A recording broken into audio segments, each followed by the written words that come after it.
Hi! My name is Marv, and ako ang inyong magiging trainer. In this video, you will learn how to do bulk product addition. Question is, bakit ba natin kailangan malaman kung paano mag-bulk product addition? Kung marami kayong products, pwede nyo itong gawin. Meaning, pwede kayong mag-add ng multiple products simultaneously.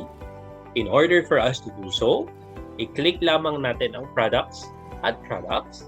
Pagdating sa products at products na panel, pindutin natin ang gear sa tabi ng save at i-click natin ang bulk product addition. Now, dito natin pipiliin kung anong category ang ating mga products. So in order for us to proceed, select the category.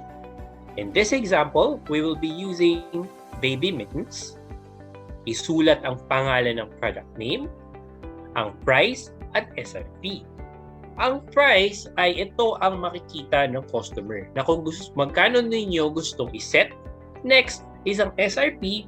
Ang meaning nito ay suggested retail price. Meaning, ito yung presyo na kung magkano ninyo na-acquire ang product.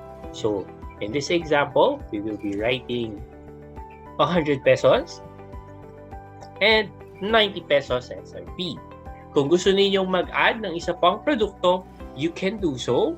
You can simply click or select a different category if meron kayong produkto na ito. And again, write the proper details. Kung meron naman kayong additional or similar product, you can simply click clone.